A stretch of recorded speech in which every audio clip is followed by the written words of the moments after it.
तो गैस तो हम लोग आ गए एक नए वीडियो पर और आज हम लोग देखने वाले हैं बिहार बोर्ड क्लास 12 के लिए बायोलॉजी का बहुत इंपॉर्टेंट ऑब्जेक्टिव क्वेश्चन। और ये जितने भी ऑब्जेक्टिव क्वेश्चन मैं करा रहा हूं ये आपके लिए बहुत इंपॉर्टेंट है और आप एग्जाम में बैठेंगे ना तो कहेंगे कि हाँ मैंने आप लोगों को पढ़ाया था। आपके एग्जाम में एक रत्ती सा भी क्वेश्चन गलत नहीं होने वाला है। अगर चाहते हैं कि आपके एग्जाम में 35 में 35 क्वेश्चन सही हो जाए तो बस पूरे वीडियो में बने रहिए, आप एग्जाम में बहुत ही बेहतरीन करने वाले हैं।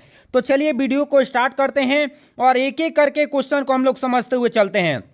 और मैं बता दूं कि एक एक क्वेश्चन आपके लिए बेहद इंपॉर्टेंट है। अगर प्रॉपर वीडियो को वॉच करते हुए चलते हैं तो आप एग्जाम में बहुत बेहतरीन करेंगे और उतना बेहतरीन करेंगे जितना आप खुद से वादा नहीं करते हैं। इसलिए पूरे वीडियो को वॉच करके आपको जाना ही जाना है। अगर वॉच करके जाते हैं और मैं बता दूं कि आपके एग्जाम के पहले आप लोग जरूर पूरे वीडियो को देख लीजिएगा ताकि आपके एग्जाम में एक भी क्वेश्चन गलत ना हो और आप एग्जाम में बेहतरीन से बेहतरीन करें।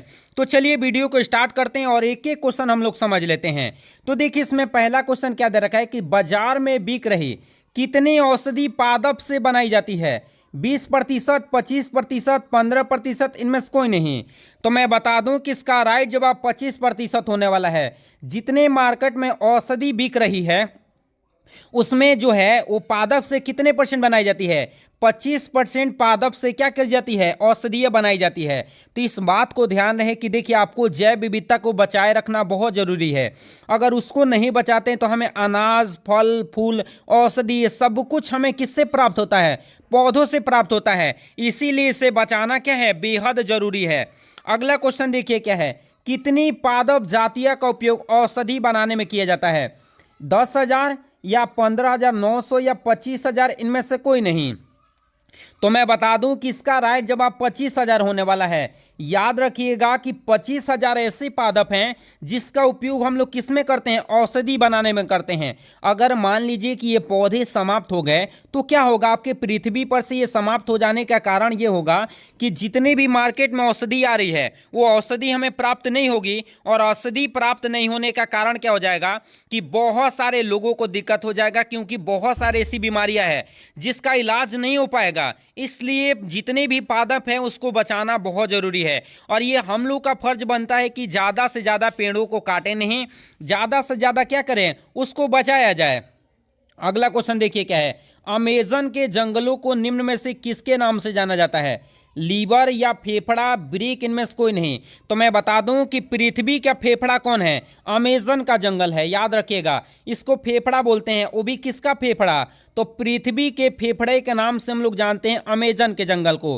क्योंकि आपसे अगर पूछ देता है कि अमेजन के जंगलों को हम लोग फेफड़े के नाम से क्यों जानते हैं, पृथ्वी के फेफड़ा क्यों कहा जाता है, तो याद रखिएगा कि अमेजन के जंगल को हम लोग पृथ्वी के फेफड़ा इसलिए कहते हैं क्योंकि संसार में 20% ऑक्सीजन हमें कहां से प्राप्त होता है? तो याद रखिएगा कि 20% ऑक्सीजन हमें कहां से? तो अमेजन के जंगलों से प्राप्त होता है। अगर अमेजन के जंगल समाप्त हो जाएंगे तो हमें ऑक्सीजन की लेवल कम हो जाएगा। और आप लोगों ने खुद ही देखा होगा कि कोरोना काल में ऑक्सीजन खरीदना कितना महंगा पड़ता है। आप खुद देखिए, एक प्रकृति ऑक्सीजन दे रही है और एक हम लोग खरीद के यूज कर रहे हैं। तो खरीद के यूज करने से क्या होगा? बहुत नुकसान हो जाएगा और जितने भी जो पुअर फैमिली से बिलोंग करते हैं वो नहीं खरीद पाएंगे। इसीलिए क्या है, जंगलों को बचाना बहुत जरूरी है। यहां से क्वेश्चन आ सकता है पृथ्वी का फेफड़ा किसे कहा जाता है? तो अमेजन के जंगल को। अमेजन के जंगल से हमें कितना परसेंट ऑक्सीजन प्राप्त होता है? तो याद रखिएगा 20%। अगला क्वेश्चन देखिए क्या दे रखा है, जैव विविधता के क्षति का कारण निम्न में से कौन सा है? आवासीय क्षति और विघटन, अतिदोहन, विदेशी जातियों का आक्रमण और इनमें से कोई नहीं। तो मैं बता दूं कि इसका राइट जवाब इनमें से सभी यहां पे लिखना चाहिए था। इनमें से सभी के सभी क्या करते हैं? ये क्या करते हैं कि जैव विविधता का क्षति करते हैं। जैसे आवासीय क्षति क्या है? देखिए बहुत सारे ऐसे लोग हैं, आप लोगों ने भी देखा होगा कि पहले हमारे देश में भी बहुत सारा जंगल हुआ करते थे जो कि 14%, पहले देखेंगे तो 14% भूमि पर क्या थे? जंगल थे। लेकिन आज देखेंगे तो 6% से भी कम है। तो ये बताइए जंगलों की संख्या कम हुआ है तो जितने भी जंगली जीव हुए वो कहाँ जाएंगे? तो उनकी क्षति हुआ है कि नहीं हुआ है? उनका आवास का क्षति हुआ है कि नहीं हुआ है? आप ही का अगर घर है, वहाँ घर उजाड़ दिया जाए तो रहने को दिक्कत होगा कि नहीं? उसी तरह जितने भी जंगल में रहने वाले जीव हैं उनको क्या कर दिया गया? आवासीय क्षति कर दिया गया। और अति दोहन का मतलब क्या है? आप लोग देखते हैं कि बहुत सारा ऐसा पौधा होता है जिसका उपयोग हम लोग जड़ी के रूप में करते हैं, लेकिन अगर आप क्या करते हैं, कोई भी पेड़ को काट काट के बेचने लगते हैं तो वो तो अति दोहन कर रहे हैं ना। और विदेशी जाति का आक्रमण का मतलब क्या हुआ कि मान लीजिए कि कोई ऐसा जाति ला दिया गया जो दूसरे जीवों को क्या कर रहा है? हानिकारक पहुंचा रहा है, तो उससे भी हो सकता है। अगला देखिए क्या है, 500 वर्षों में कौन सी जाति अब विलुप्त हुई है? एस्टिलर समुद्री गाय, और क्या है ऑप्शन में दे रखे हैं, पैसेंजर कबूतर, और दोनों इनमें से कोई नहीं। तो मैं बता दूं कि इसका राइट जवाब दोनों होने वाला है। एस्टिलर समुद्री गाय और पैसेंजर कबूतर, ये दोनों के दोनों 500 वर्षों में क्या हो गई है? विलुप्त हो गई है, जो कि याद रखना है। देखिए जितने भी क्वेश्चन आपको मैं बता रहा हूं ना, ये बहुत इंपॉर्टेंट बता रहा हूं, और यहां से एग्जाम में क्वेश्चन ना ऐसा हो ही नहीं सकता है, इसलिए प्रॉपर पढ़ के जाइएगा। अगले पिछले 20 वर्षों में कितनी जातियां विलुप्त हुई है? 10, 20, 500 और 27। तो मैं बता दूं कि इसका राइट जवाब 27 होने वाला है, याद रखेगा। कितना होने वाला है? 27 होने वाला है। 27 इसका राइट जवाब है। 20 वर्षों में कितनी जातियां? 27 जातियां विलुप्त हो गई है। अगला क्वेश्चन देखिए क्या है, विश्व की कितनी जातियां विलुप्त के कगार पर है? 10,000 या 15,500, 5,456।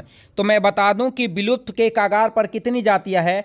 तो याद रखिएगा कि विलुप्त के कगार पर 15,500 जातियां ऐसी हैं जो कि विलुप्त के कगार पर है, और इन लोगों को बचाना हमारे लिए बहुत जरूरी है, अन्यथा पारितंत्र जो है वो बिगड़ जाएगा। पारितंत्र पे हम लोग क्या हैं? निर्भर हैं। पारितंत्र हमारे लिए बेहद इंपॉर्टेंट है। अगला क्वेश्चन देखिए क्या देख रहा है कि IUCN के लाल सूची के अनुसार, ये 2004 की बातें कर रहा है, 500 वर्षों में कितनी जातियां विलुप्त हुई है? 338, 359, 744, 87। तो मैं बता दूं कि इसका राइट जवाब होने वाला है 784, जिसमें से पादप कितने हैं? 87, और अकशेरुकी कितना? 338, और कशेरुकी कितना? तो 359। ये भी आप लोग को याद रख लेना है। अगला देखिए क्या है, इनमें से कौन सी जातियां विलुप्त है? मॉसिरोम की डोडो है, अफ्रीका के स्वेगा है, ऑस्ट्रेलिया के थाईसेलियन है, इनमें सभी है। तो मैं बता दूं कि इसका राइट जवाब इनमें से क्या होने वाला है? सभी होने वाला है। डी नंबर बिल्कुल राइट जवाब। इसका राइट जवाब क्या होने वाला है? डी नंबर बिल्कुल सही होने वाला है। अगला क्वेश्चन देखिए क्या है, जातीय क्षेत्र संबंध के लिए कौन सा सही है? ए नंबर सही है कि बी नंबर की सी नंबर की डी नंबर? तो मैं बता दूं कि इसका राइट जवाब ए नंबर सही है। और ये 2024 में ये क्वेश्चन 2025 में ये क्वेश्चन आ रहा है, इसलिए बड़े ध्यान से इसको याद कर लीजिएगा। और देखिए प्रॉपर आप लोग के लिए मेहनत किया जा रहा है, और आप अभी तक मेरे चैनल को सब्सक्राइब नहीं किए हैं तो प्लीज़ चैनल को सब्सक्राइब कर दीजिए। आपके एक सब्सक्राइब से हम लोग को बहुत मदद मिलती है, और आप लोग चैनल को सब्सक्राइब नहीं करते हैं तो ऐसा ना करिए। आप लोग अभी चैनल को सब्सक्राइब कर लीजिए, और प्रतिदिन जितने भी वीडियो अपलोड किए जा रहे हैं उसको देखते हुए चलेंगे तो आपके एग्जाम में बेहतर होगा ही होगा, कोई रोक नहीं सकता है। इसलिए प्लीज़ आप लोग देखा करिए, और देखेंगे तो कोई रोक नहीं सकता है, इस बात को याद रखिए। अगला क्वेश्चन देखिए क्या है कि भारत में आनुवंशिक रूप से धान की कितनी किस्म पाई जाती है? 1,000 से अधिक कि 50,000 से अधिक कि 10,000 से अधिक, इनमें से कोई नहीं? तो मैं बता दूं कि धान की किस्म कितनी पाई जाती है? तो 50,000 से अधिक। लेकिन आम की किस्म पूछेगा तो आपको याद रखिएगा, आम की कितनी किस्म पाई जाती है? तो 1,000 से अधिक। इस बात को याद रखना है, 1,000 से अधिक क्या पाया जाता है? आम की किस्म। और 50,000 से अधिक क्या पाया जाता है? तो धान की किस्म हमारे देश में क्या होती है?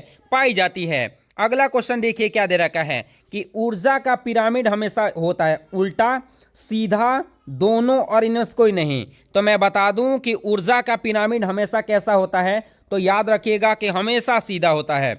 अगला क्वेश्चन देखिए क्या है, समुद्र में जय भार का पिरामिड हमेशा कैसा होता है? तो याद रखिएगा इसका जवाब कैसा होने वाला है? समुद्र में जय भार का पिरामिड कैसा होता है? उल्टा होता है। अगला देखिए क्या है, पारिस्थितिक पिरामिड कितने प्रकार का होता है? 2 प्रकार, 3 प्रकार, 5 प्रकार?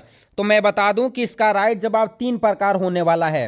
और एक बात और मैं आप लोग को बता देता हूं कौन कौन होता है। आप लोग को ये 5 नंबर में क्वेश्चन जरूर आएगा कि पारिस्थितिक पिरामिड क्या है और ये कितने प्रकार का होता है। तो मैं बता दूं, एक संख्या के आधार पर होता है, एक ऊर्जा के आधार पर होता है, एक जैव भार के आधार पर होता है। ये 3 प्रकार हैं और तीनों का परिभाषा आप लोग को कमेंट करके बताना है।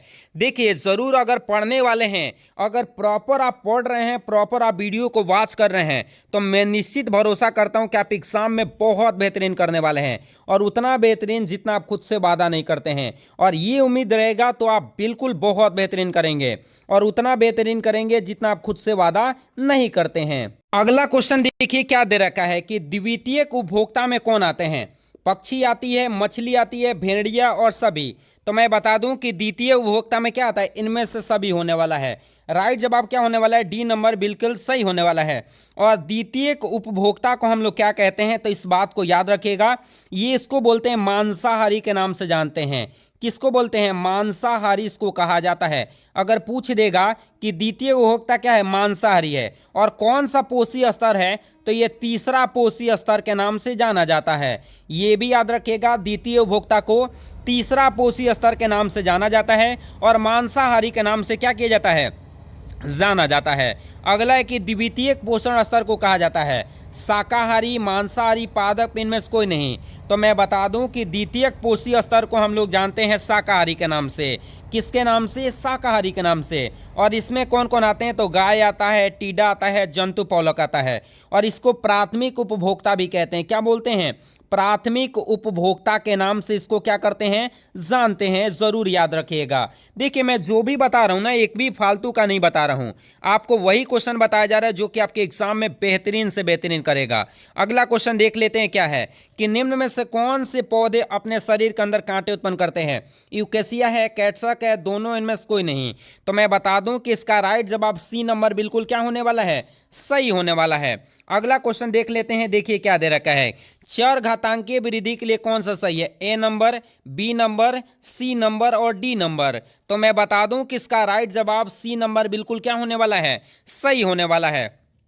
अगला देखिए क्या है, ये संभार तंत्र वृद्धि के लिए कौन सा सही है, तो ए नंबर इसका राइट जवाब होने वाला है। और उम्मीद करते हैं कि आप लोग को जितने भी क्वेश्चन ये बताया गया, आप प्रॉपर इसको पढ़ेंगे और आपके एग्जाम में बहुत बेहतरीन करने की तलाश में होंगे। और मैं निश्चित कहता हूं कि आपके एग्जाम में बहुत बेहतरीन होने वाला है। आप पढ़ते चलिए, आपके एग्जाम में उतना बेहतर होगा ना जितना आप खुद वादा नहीं करते हैं। और ऐसी मेहनत करते हुए चलना है, आप बहुत बेहतरीन करेंगे। चलिए तो इसी के साथ हम लोग मिलते हैं अगले वीडियो में। तब तक के लिए जय हिंद।